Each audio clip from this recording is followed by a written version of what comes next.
Hello guys, Sujaro speaking. Welcome to Bedtime Stories, episode number 349. Now you may be wondering, why do you want to do bedtime stories in the middle of this afternoon? Well, because one, I gotta get ready for a stream hosted by my friend Remix Plum, and two, I gotta finish recording TV for the rest of the day. So, however, today I'm gonna read you Hungry Mr. Gator. So let's read it down, shall we?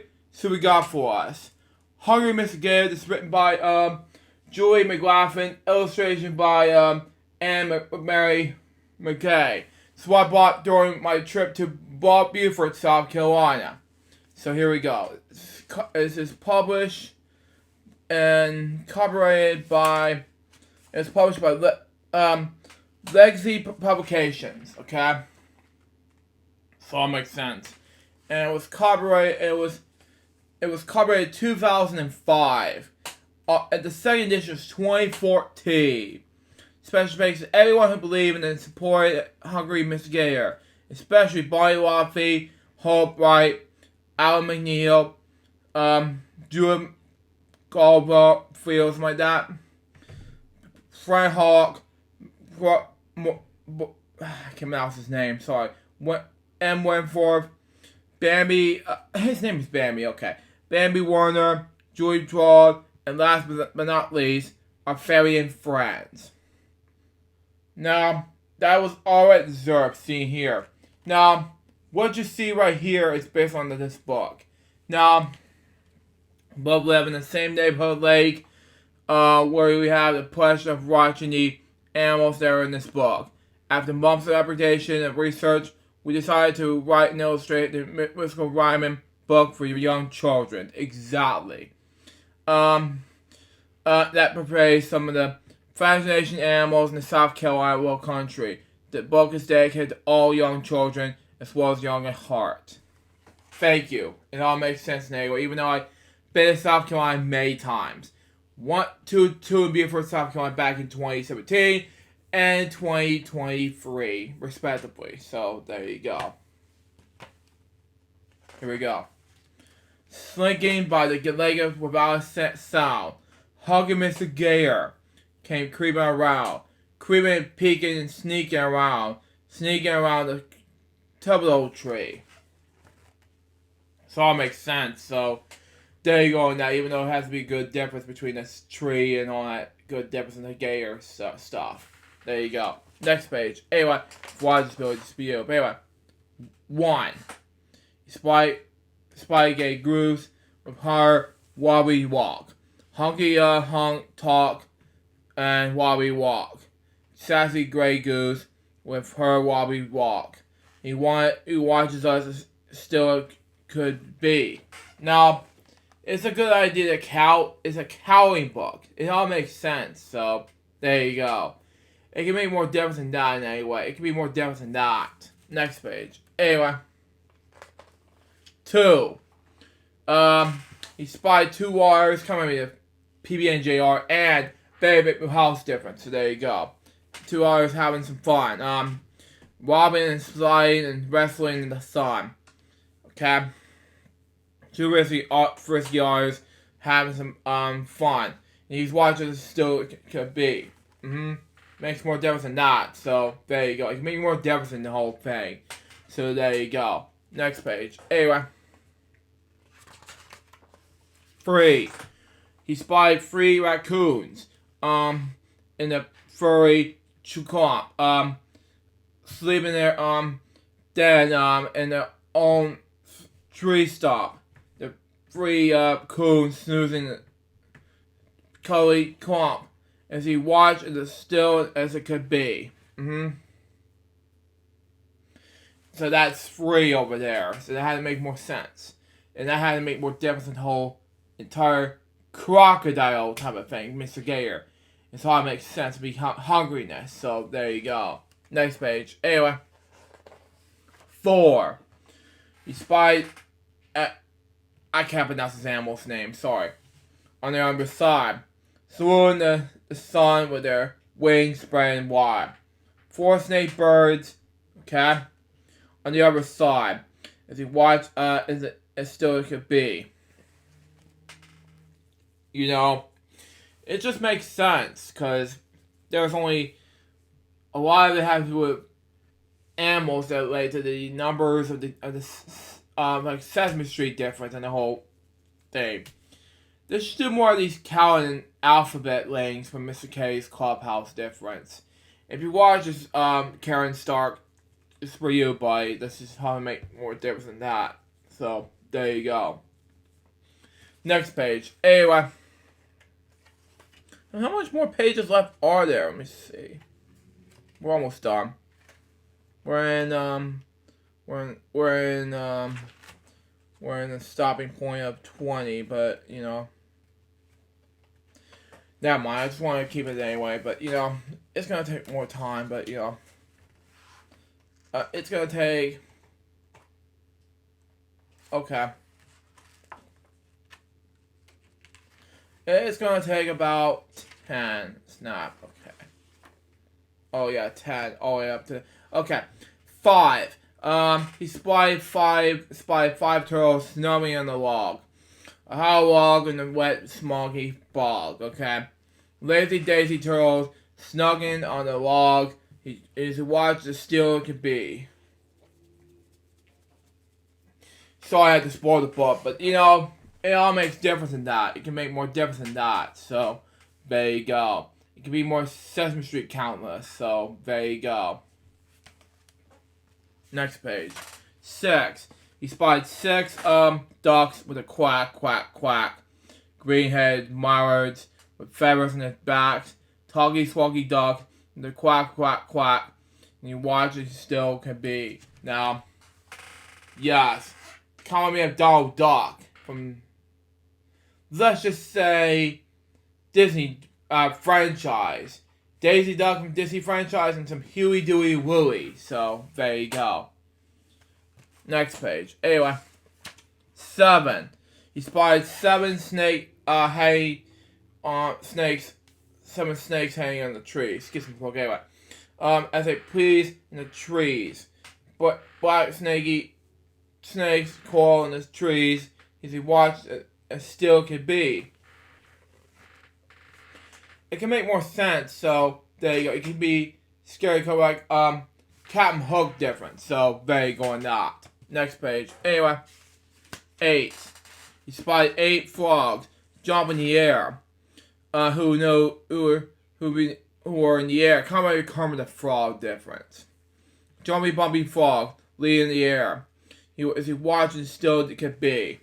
Now, Kermit the Frog, you have to be careful, buddy. Otherwise, if the scares get you, I don't know what to do with you. Next page. Come on. 9.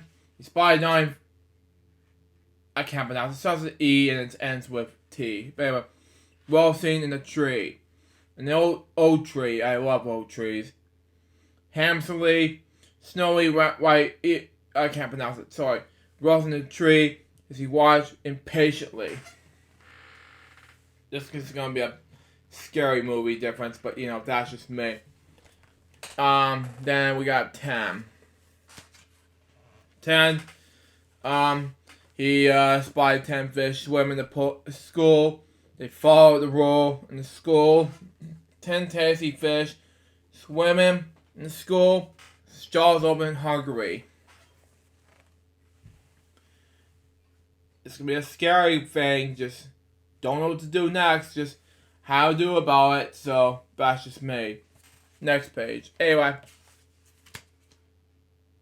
Stop. Ugh. Yo, this might be a scary thing, and they're gonna be dead by now from this scare. You're gonna be creeping the fish out. You know, just want to make sure how much you're gonna scare them off. Next page. Hungry Mr. Gator had a fish for lunch. Fish for lunch. Tasty fish for lunch. Crappy Gator. Mr. Gator had fish for lunch. They smiled consensually. Now, the school will be closed by now, Mr. Gator. You ruined it for us. So, there you go. It can be more different than this whole nature life, so there you go on that. Then the last 2 pages saying this. Old Mr. Gator came sneaking around, creeping around, peeking around. Hungry Mr. Gator came sneaking around, but he never once spiced me. That makes more difference to the little boy. He kind of reminds me of Dalton to me. So, Dalton, the Mike's kid, if you're watching this, I love you. So, there you go. It's one of the monoculars, but there you go. Now, before we end this book, we have to give a definition regarding Mr. Gator's glory, saying this. Alligator. The alligator is a large reptile with sharp teeth and powerful jaws, okay? The alligator looks like a crocodile, but it has short, broader snout. It lives in the water and lowlands in the southeastern United States. Alligators eat many kinds of small animals that live in and live near the water. That's what alligators are. I can't pronounce his name. Ahiga. Okay, that makes more sense. Anyway, the hyena is a fish-eating bird that lives in the water of the warm regions of the United States. It's sometimes called a snake bird, okay? Because it freely swims half underwater, which only has a snake-like neck visible above the surface, okay? Hyenas spreads their wings to dry their feathers because they don't have all glands, or as ducks do, because they do have to keep their feathers dry. Egret. Okay, that makes more sense. Anyway, sorry I pronounced it wrong. But anyway, the egret, something like that, belongs to the heron family. Snowy egrets grows to be about 2 feet long, and about the white feathers. They live near water to use their long, thin bills that feed on fish, frogs, and other water animals. Their nest is in bushes or trees. Otter, and I pronounce it right. But anyway, the otter is a member of the weasel family. Makes sense. Otters live close to water and being expert swimmers and divers. Spend much of their time playing in it. And tall polio trees grow in swampy waters in the southeast. These trees have large trunks that are swollen at the base. They can grow up to 150 feet tall. Now, these are the definitions I want to tell you about in this whole entire thing. And it makes more sense, so there you go. It can be more different than that. So that was Hungry Mr. Gator. Now, it's the people who brought you the story of the H.L. Henry and Queenie's Koi. It's a children's book written by, it was basically, the tale of Hungry Mr. Gator combines the thing, and, yeah, Frank Hawk said that, but, you know, the Hungry Mr. Gator catalyzed children at the beginning and despised endings. While, after the story, the chain illustrations that are learned and sold scientific paths of the low country wetlands of South Carolina. Fred Hawk have offered no, these two didn't write that. Fred Hawk said that. It was offer of the story of the H.L. Henry and the Queen's Coin and children's book critic for the Charles Post and Courier said that. Now, that was Hungry Mr. Gator. What do I think about this book? It was amazing. For those of you who want to go to South Carolina, go check out this book. It will be amazing. That was a 2005 book. I'll check it out for you. This is an amazing book for you to read.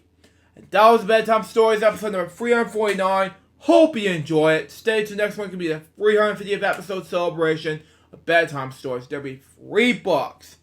I Am Batman, The Solar System, Golden Book of Leaves, and the first time in Bedtime Stories history, the Clifford book. Clifford's ABCs. Now, excuse me, I gotta edit 3 of those projects and get ready to start recording more TV while I'm getting ready to do a live stream hosted by my friend Remix Palm. Until next time, so you guys, Papa, so baby, give me a pursue, so out. See ya.